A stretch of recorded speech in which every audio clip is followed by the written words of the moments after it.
Okay, so welcome to my channel. So today's acupressure video is going to be looking at clearing the pain coming from menstrual cramps. So to start off, well, I'm just going to show you the points that we're going to be looking at are going to be on the palm of the hand, 3 points right in the base of the palm. So to understand why we're going to be doing the acupressure here, I'm just going to go into some acupressure and some anatomy understanding from a acupuncture perspective. So we're going to just look at the torso. So this is the female torso. This is not going to be too perfect, but anyway. Okay, so we've got some ribs here and some hips here. And okay, so menstrual cramps, aren't they something else, eh? Okay, so happening in the uterus, I'm just going to draw a little uterus here.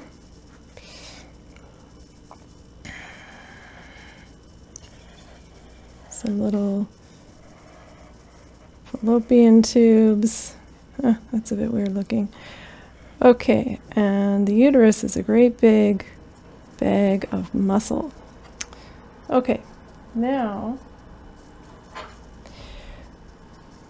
the question we want to ask is, what channels are running through this area that is the cause, the behind all the pain that we experience? So I'm just going to draw some of the main channels that are on the front of the body. So in here we have the kidney channel, left and right, going pretty well down the midline here.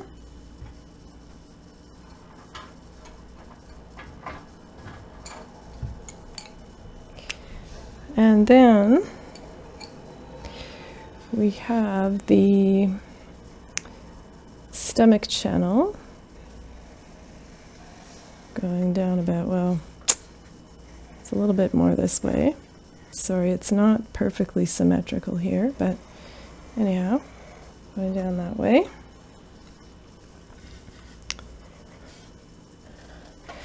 Okay, and then we have the spleen channel. That's not right. Let's use this color. Okay.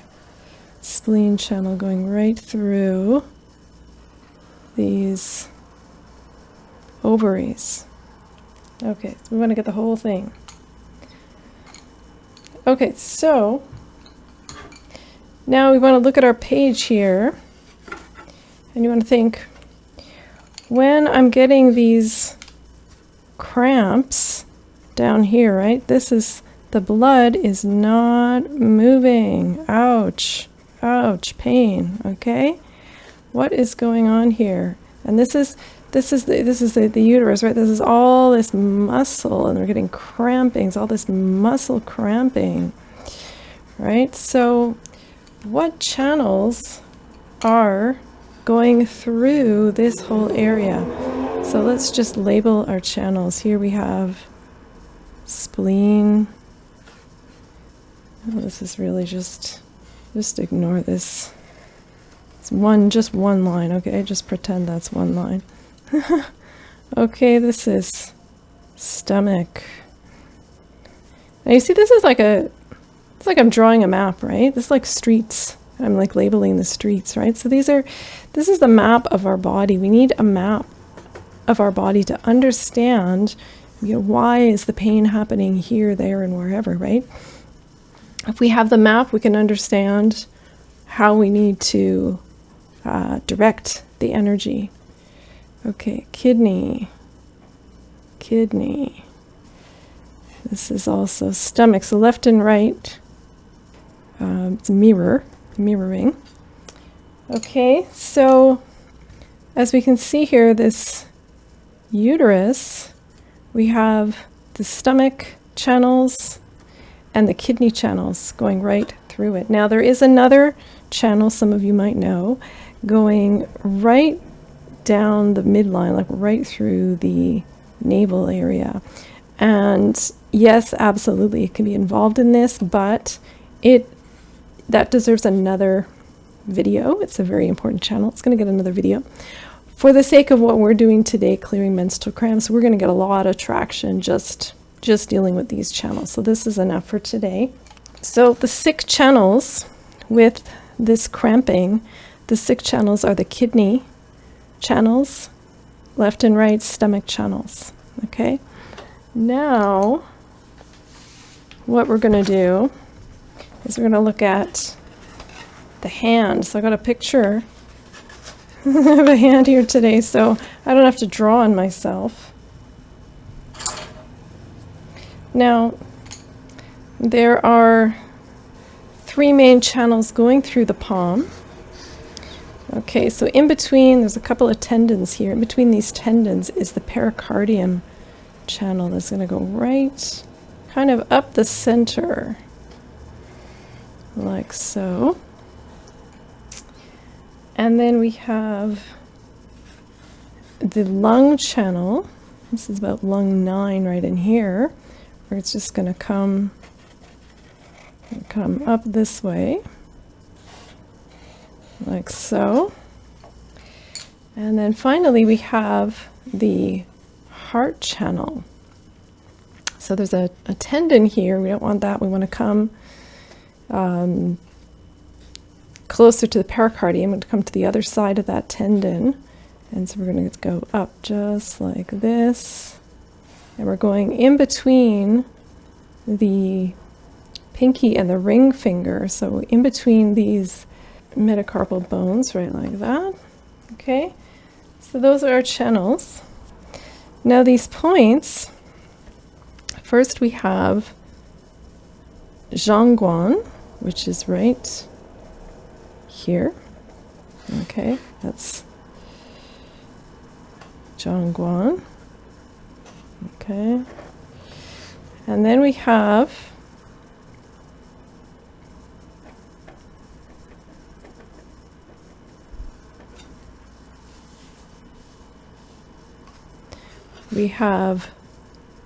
Muguan on the heart channel, and then we have, I hope you can see that. Yeah, that's good. Okay. And then we have Gu Guan. That's a bit hard to see. Gu Guan on the lung channel. So those are our 3 points on these channels. Why are we doing these channels? Okay, because pericardium. This is lung. Okay, so in the balance method, this is very technical, but anyway, if you want to know, we're going to get to the acupressure in a moment. So how do we treat the kidney channel? The kidney channel can be balanced by the pericardium right here. Stomach channel, both sides, can be balanced also by the pericardium channel right here. Spleen channel, which is going over these ovaries. Now, for those, we need Muguan and Guguan. We need the heart channel and the lung channel, which both balance the spleen. So here's where it gets very, very interesting. Are you ready for this? All right, so the hand is a microcosm of the body, which means that you can map the whole body onto the hand. You can treat every part of the body through the hand. So it's like auricular acupuncture, where the whole body's mapped onto the ear, or reflexology, where the whole body's mapped onto the foot. Okay, so this is the whole body mapped onto the hand. This is also practiced quite extensively in Korea. Korean hand mapping they do. So what's so interesting here is, where do they put the uterus? They put the uterus right here. I'm just going to draw this right here. Okay. And then where are the ovaries going? Yeah, they're going right over here. Fascinating, eh? So there it is. That's why we're doing these points on the hand. Okay? So now that we've got our points, we understand what's going on here. Let's find them on our own hand. So here's our hand. Now I've got this little gua sha tool. You probably want one that's a little bit pointier, but you know, use what you have. So I've just got this little jade gua sha stone. So, you know, I'm just going to use this end here. That's good enough for me. So I'm going to find this first one, this Zongguan. So it's right on the center line. So in between the two tendons, you can see on my wrist here, maybe if I tighten my wrist, you can see these two tendons kind of pop out a little bit. So that's the line, and we're just going to come up over this wrist crease. Here's the wrist crease, okay?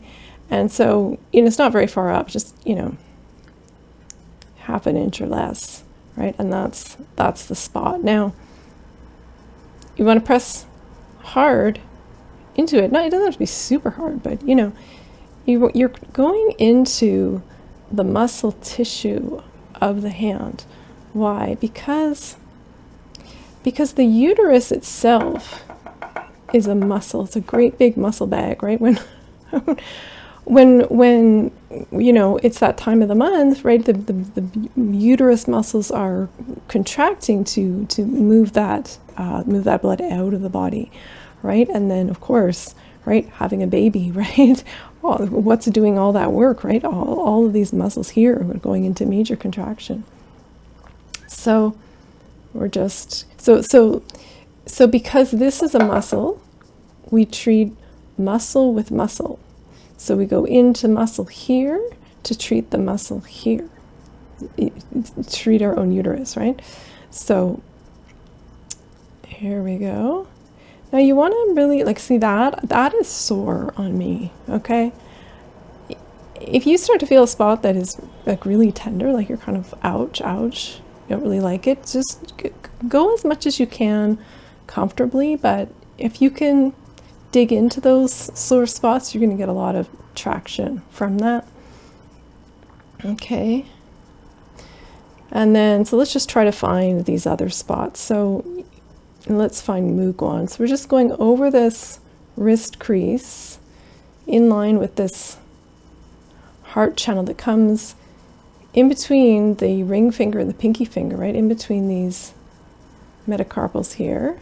And then it's just about, you know, your first digit just above. So if you line up your first digit crease with your wrist crease, you can often find there's a little depression in there, and that's where you want to go. Okay. And when I dig into that, it's okay. Okay, that's a little bit more sore, right? So sometimes just, yeah, ow. Sometimes just a little bit to one. Okay, now that's more, right? So just a millimeter or two off can produce a complete difference. Okay, and then on the other side, so finding the wrist crease and our first digit,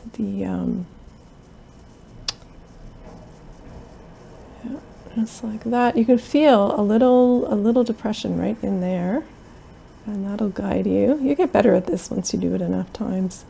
So then, just digging in there and going right into the bed of this muscle. It's a big muscle. And really, for each point, you want to work on it for, you know, at least a minute, couple of minutes at a time. You don't want to be. It's good to do all three, but you don't want to be bouncing around. You want to give each one a good amount of time. So I'd say, you know, at least a couple of minutes to allow the body to experience that. Okay, but then of course, if you have one that's quite a bit more tender than the others, then you want to spend more time there. So I want to spend more time right here. Okay. Now, while we're talking about, let's just do our, we'll sit here, we'll do our acupressure together, okay? And I'll just talk about why do we have menstrual cramps? This really comes down to one main issue, which is blood stagnation, okay?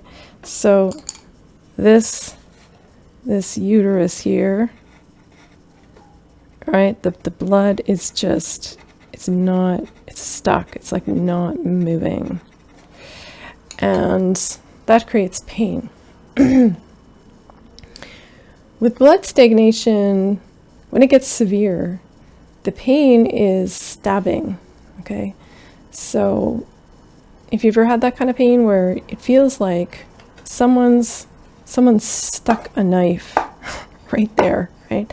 They've stuck a knife in and they're like twisting it, right? Some of you women know what I'm talking about. Okay, so that is the pain that happens with blood stagnation. Now, even if you don't have that extensively, you can still have a little bit. And the other sign that's blood stagnation is clotting.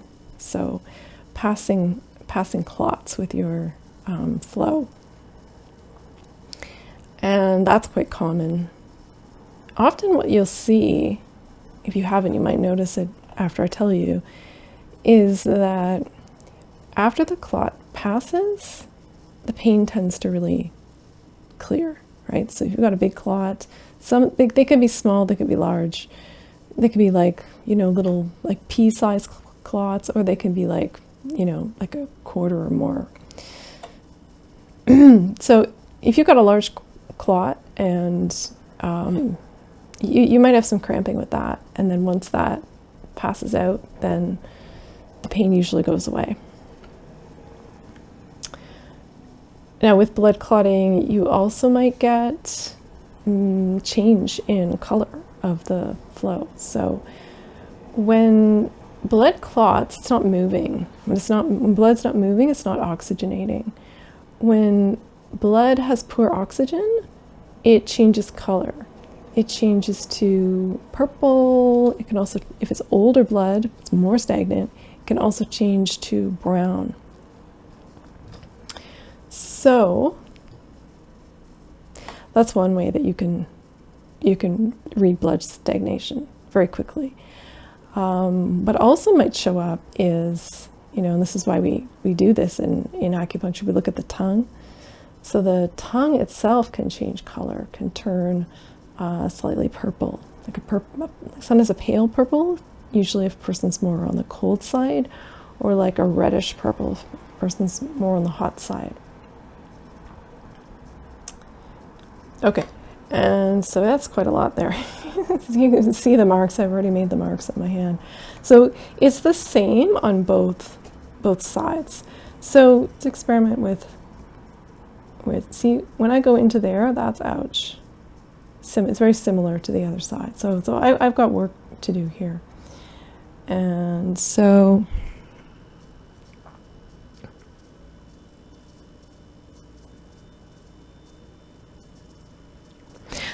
anyway, there are two main, well, maybe three actually, three main types of blood stagnation. So I'm just going to bring us back to our picture here. So first of all, we have cold stagnation. So this is too much cold in this lower abdomen, and the cold affects the channels. It constricts the channels. So when the channels are constricted, the blood can't flow properly. And when the blood's not flowing, of course, then that's stagnation, right? So that's one way blood stagnates. Now, when there's cold, often it's happening because the body's been exposed to too much cold, especially this lower abdomen. So sometimes it happens, in women, it was the fashion for a while, like low-rise jeans, right? People wearing jeans like low on the hips, and then this whole kind of area, the midriff's exposed, right? And so that's, if you do that in the colder months, right, then you're exposing this area. Okay, so you want to stay warm enough if that's your issue, but in general, good to do it. The other thing that comes up is if the diet has too much cold natured food, like too much raw vegetables, right? Uncooked cold vegetables that are very hard to digest.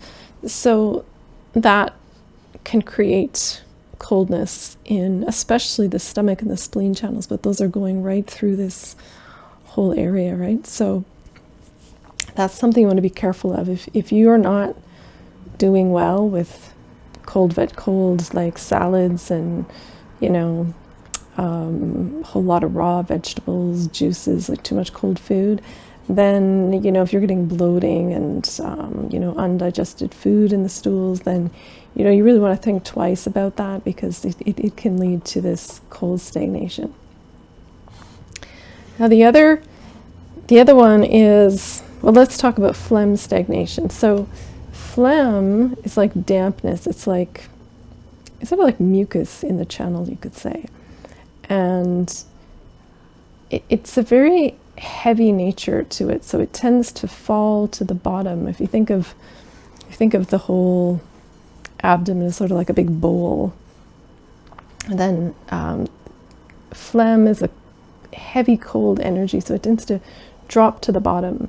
And so phlegm often gets lodged in the reproductive organs of women. And so then what you can do is you want to, I'm just going to color here. You want to avoid too much phlegm producing foods. So foods that are very hard to digest can be phlegm producing. Too many seed oils. Some people have trouble with dairy. Dairy does that for some people, but not everybody. And you also, so if you have this issue, you want to have a little bit of spicier food and get a little bit more exercise to kind of burn off this phlegm. Okay, and then lastly, there's heat stagnation. Heat stagnation here often tends to come from blood stagnation. The phlegm congeals the channels, and then when the channels are blocked like that, then this obstruction of the channels creates friction, and the friction is it's like a heat, right? Like when you rub two sticks together and you get a fire. It's kind of like that. So those are the three types of stagnation, and right, like that's really painful stuff. So if you're going through this right now, I really recommend, you can do this with acupuncture. You can get acupuncture here. It doesn't actually go very deep. It's very shallow, and it's very strong. It's very powerful. Like I love it. Like I'll just put this one right here. I'll just put one needle, boom, and it's great. It's really great. So, because some women are completely debilitated by cramps, Some people every month, they've got to take a whole day off of work. The first day of their period is so bad that they can't even go to work.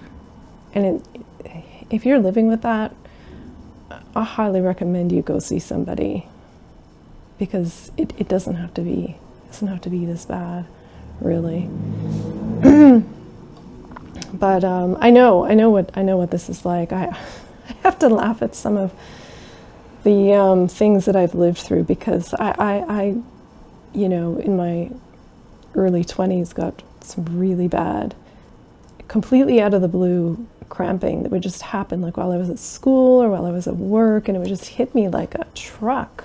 I could barely walk, right? Like I got to my university one day, and these cramps came on, and all I could do was just inch my way along to get to the first aid office. I was just saying, you better give me some Tylenol, some Advil, just anything, I'll take it. And I wasn't someone that, you know, ever took painkillers for anything. You know, if I had a headache, I wouldn't take a painkiller. I'd just, you know, live through it. Yeah, they didn't give me painkillers. They didn't give any medication. They laid me down and they hooked me up to an oxygen tank, which is really interesting. And then I just lay there and I just had to just calmly breathe in this oxygen. And it was interesting. It did start to, you know, completely clear the pain. So it really worked. And it's interesting because looking at it after my acupuncture training, I can understand that, you know, the oxygen, when the blood's stagnated, it's not really carrying a lot of oxygen anymore. So without the oxygen, right, the blood's not flowing. The blood's not flowing and picking up the oxygen, right? So when you add the oxygen back, that's a big deal.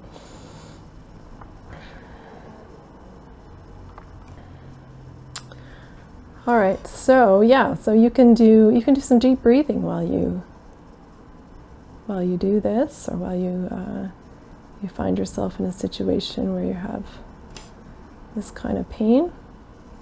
Yeah, so you can do this every day. You know, even if you just got a couple of minutes, you know, just have one of these handy, you know, just put it on your table or your desk or whatever, just to remind yourself. And, you know, while you're just kind of, you know, waiting on something, you just do a little bit of this, you know, a few minutes every day. You can do it several times a day. That'll be good. And, you know, eventually it starts to shift. All right, so I hope this helps you to get out of menstrual pain. And if not, then you can certainly go and see an acupuncturist in your area, or if you're in Toronto, you can come swing by my clinic, and I would be happy to help you out. All right, thank you and take care.